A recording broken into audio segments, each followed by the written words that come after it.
시청자 여러분, 안녕하십니까? 여기는 독일 함부르크에서 보내드리는 이영기의 독일 이야기.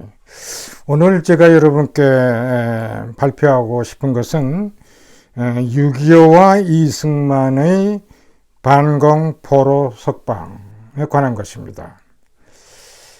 벌써 73년 전에 6.25가 일어났네요. 많은 세월이 흘렀습니다. 제가 6.25를 당할 때마다 저들은 늘 느낌이 있습니다만은 오늘은 제가 주제를 6.25와 이승만의 반공포로 석방이라는 제목으로 여러분께 간단히 설명드리려고 합니다. 6.25 전쟁, 한국 전쟁에서 저는 두 가지 큰 사건이 있다면 하나는 맥카서 장군의 인천 상륙 작전, 그 다음에 이승만의 반공포로 석방, 1953년 6월 18일 얘기입니다. 근데 1년의 전쟁이 이제 끝나고 앞으로 어떻게 할 건가 했을 때 이제 휴전회담이 이제 시작이 됐습니다. 그래서 되는데 이 휴전회담이 한 2년간 걸렸는데 역사상 가장 오랜 휴전회담이라 이제 그런데요. 그 이유가 뭐냐 하면은 과거에 없었던 이런 포로 교환 문제가 등장이 된 거야.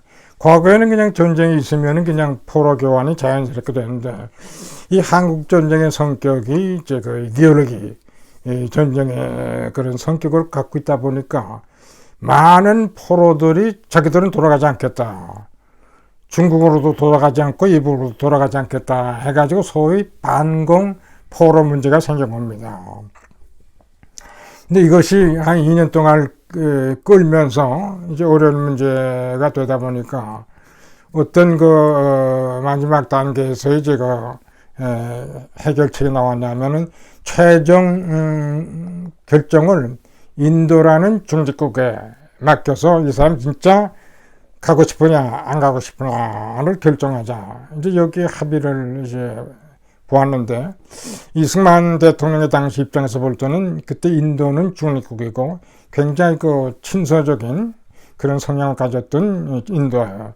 그 이승만의 입장에서는 이 반공포로 석방을 거기다가 어떻게 최종적으로 맡길 수 있겠냐. 또 그리고 반공포로 석방을 위해서는 이건 자유 문제다, 인권 문제다. 이런 것도 그리고 좋은 하나의 휴전 반대를 위한 수단으로도 되어 있기 때문에 1953년 6월 18일 날 이승만 대통령이 유엔군과의 사전 협의 없이 2만 7천 명의 반공포로를 새벽 5시부터 그냥 쫙 석방시켰어요. 저는 그때 부산에서 이제 피난 생활을 하면서 제가 라디오를 통해서 들으면서 참 이 박사 아니면은 이와 같은 결정을 누가 할 건가. 그때 이미 저는 그런 생각이 들더라고요. 제가 6.25가 나왔을 때 15살, 그 다음에 3년 동안을 부산 피난하면서 고등학교를 다니고 그랬었는데 이와 같은 간에 2만 7천 명의 포로를 석방하는 거야. 그러니까 유엔사에서도 이게 야단이 나고 또 공산세계에서 서론이라든가 중국이라든가 이 박사에 대한 비판이 그냥 야단치고 그러한 상황을 제가 직접 그때 당시를 회상이 되는데요. 여하튼 간에 이 박사 이것을 용단을 내리고 2만 7천 명을 석방시켜요.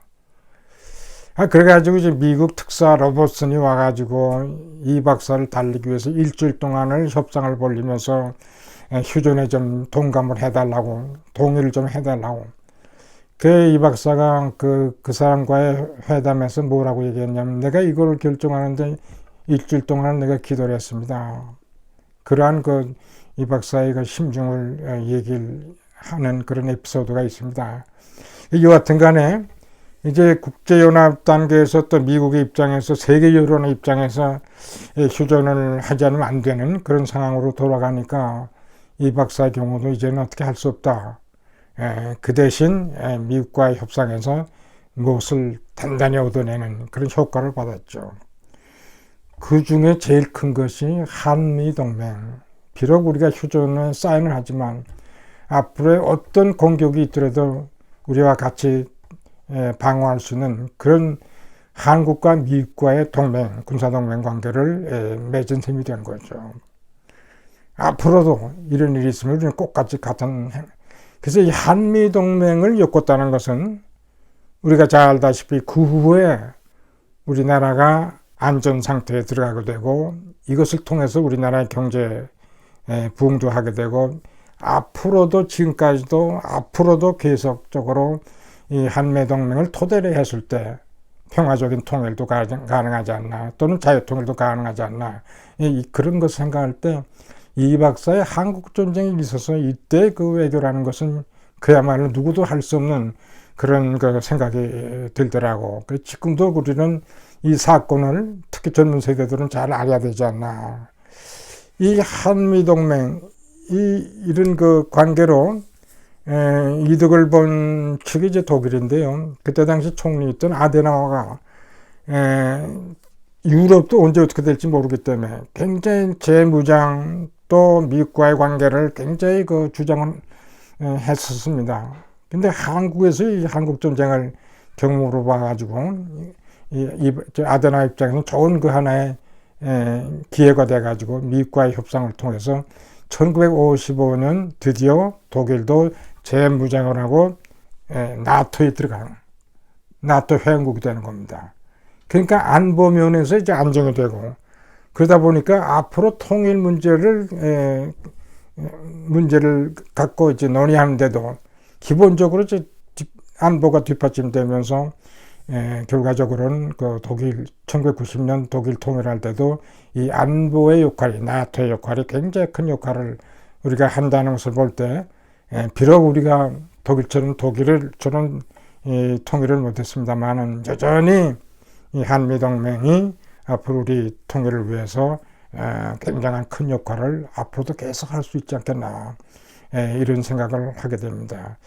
약간 여담인지 모르지만 이 강력히 그 휴전을 반대했던 이 박사가 중국에서는 누가 제일 무서워했냐면 모택동이랍니다. 이 모택동이 혹시나 또 전쟁이 확대가 되면은 중국이 그냥 엉망진창이 될 가능성이 많기 때문에 이 박사가 강력히 휴전 반대를 하면서 계속 그 확대론을 주장하기 때문에 모택동도 이 박사를 두려워했답니다. 우리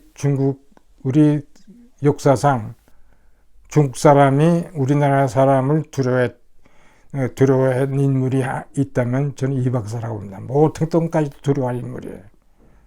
그때 당시 비록 우리가 분단이 됐지만 그래도 이 문제를 구해 또 앞으로 우리 통일을 위해서 그때 맺었던 한미동맹은 여전히 지금도 우리 통일을 위한 중요한 요소로 작용하고 있다는 사실 이것을 우리는 꼭 알아야 되고 특히 젊은이들 많이 이 사실을 깊이 알아주시길 바랍니다. 간단하지만 오늘은 이만 끝이기로 하겠습니다. 감사합니다.